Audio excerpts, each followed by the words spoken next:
Coucou les amis, salut les petits loups. Alors, quel objectif choisir? C'est une question qui est souvent posée, à juste titre, pour de portraits, faire de la photo de rue, etc., etc. Alors, on va tout de suite commencer la vidéo. Pour la chaise photographique, je vous ai déjà donné mon point de vue sur la question, le 24-200 pour le plein format, le 50-250 pour la PSC. Ceci dit, si vous avez déjà un 70-200, quel que soit le format de votre boîtier, j'allais dire, le 200 mm est très bien pour faire de la chasse photographique. Vous pourrez vous servir du 200 mm sans aucun problème. Alors, pourquoi des zooms? En fait, c'est très simple. Vous partez à la chasse photographique pour photographier des bibiches ou des cerfs. Et puis, vous voyez à 2 mètres de vous un écureuil qui est en train de grignoter une noisette. Si vous n'avez qu'un 200 mm, vous allez vous mordre les doigts parce que vous allez passer à côté d'un sujet qui peut être super intéressant. Vous allez peut-être lui faire un fond d'œil ou un cadrage super serré comme ça, mais vous n'aurez pas l'écureuil en entier. Donc, un 200 mm ne sera pas adapté à votre prise de vue. Tout dépendra également de savoir quels sont vos désirs et souhaits en la matière de prise de vue. En ce qui me concerne, par exemple, je préférais de très loin faire des photos macro que de la chasse photographique. La macro, je savais ce qu'il fallait prendre. La chasse photographique, je partais avec un sac à dos, un trépied, 2 ou 3 objectifs, parce que du temps de l'argentique,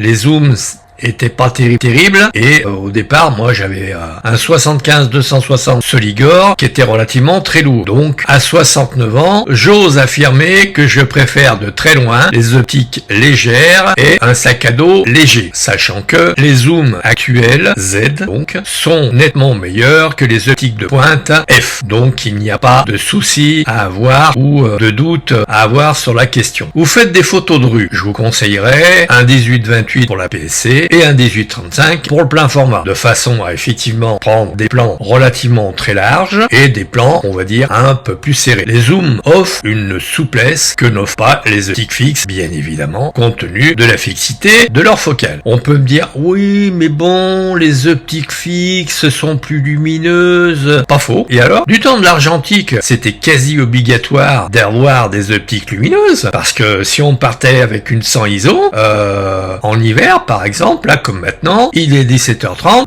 il fait presque nuit. Et effectivement, sans ISO, ça fait peut-être un peu léger. Mais de nos jours, avec les hybrides et donc le numérique, il est où le problème? On est en 100 ISO, on passe à 200, on passe à 400, on passe à 1200, et l'affaire est réglée, et le tour est joué. Pour le reste des style paparazzi, qui ont besoin de longues télé pour voler les photos des stars, surtout les stars féminines qui ont la poitrine à l'air, histoire de pas se faire taper sur la gueule par les gardes du corps des dites stars. Mais sinon, si vous n'êtes pas paparazzi, parce que c'est un métier, être paparazzi, on n'est pas paparazzi comme ça, si on peut faire une photo comme ça une fois dans sa vie. De plus, être paparazzi, ça nécessite des optiques 500-600 mm avec des trépieds. Donc ça veut dire qu'on est quand même assez lourdement chargé. Donc, sauf si vous souhaitez faire des photos à moitié floues de stars, les longues focales ne vous serviront pas plus que ça. À la limite, vous achetez un doubleur et l'affaire est dans le sac. Pour faire simple, les zooms d'aujourd'hui sont très performants. D'ailleurs, le CEO de Nikon l'a dit et l'a même écrit sur le site Nikon. Je sais pas si son intervention est toujours présente, mais j'avais lu très clairement que les optiques Z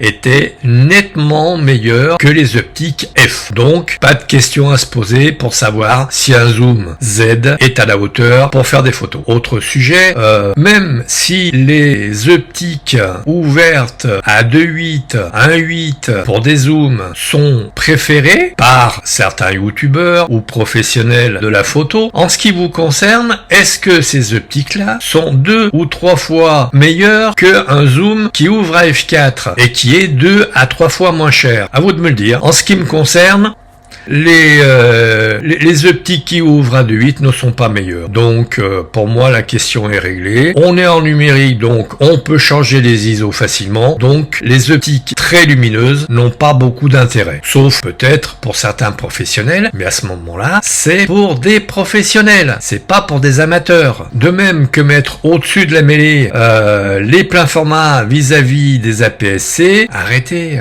arrêtez. Les seuls utilisateurs qui pourraient le faire ne le font pas. Ce sont les utilisateurs des moyens formats, que sont le 4,5/6 et le 6/6, dont Hasselblad est le représentant très connu du public. J'ai fait pendant des années des vidéos 4K avec mon Z50, et quand je suis passé à la 4K avec mon Z6 II, personne n'a rien vu. Donc je me suis dit, bon, j'ai un plein format, c'est bien, mais bon, on va pas en faire des choux gras, hein.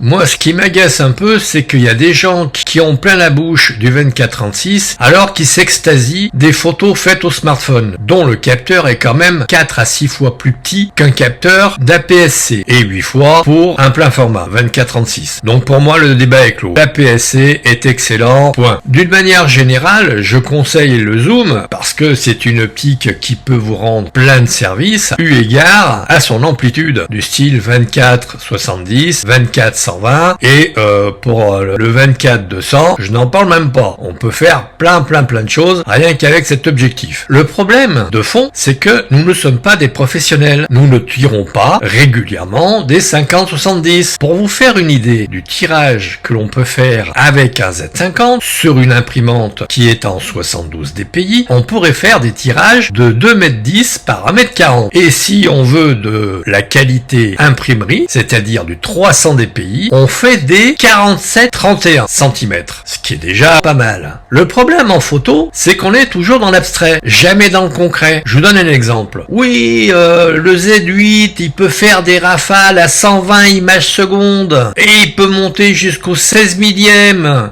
Vous avez conscience de ce à quoi ça correspond? La vidéo fait 24 images secondes, donc vous ferez des doubles, des triples, des quadruples et des quintuples exemplaires. Alors vos photos, parce que c'est ça la réalité. Si vous divisez 120 par 24, ça donne 5. Donc vous aurez 5 images parfaitement identiques de vos photos. Bonjour le classement, bonjour le tri. De même que le 16 millième, quand j'ai fait mon service militaire, j'étais dans les hélicos. Je vous l'avais déjà dit, mais bon, je vous le redis. J'avais fait des photos au 250e et au 500e parce que je savais pas exactement quelle vitesse utiliser avec mon Asahi Pentax qui ne montait à l'époque, l'ancêtre, qu'au millième de seconde. Eh bien, figurez-vous que les pales des hélicos étaient figées, bien nettes. Alors, un hélico en plein ciel avec 4 pales bien nettes, ça fait un peu surréaliste. On se dit, c'est quoi ça? Mieux vaut un joli rond bien flou qui vous dit ah ouais c'est un hélico qui est en plein ciel et il est en train de se déplacer. Le problème c'est qu'on nous vend du rêve. Eh ben oui,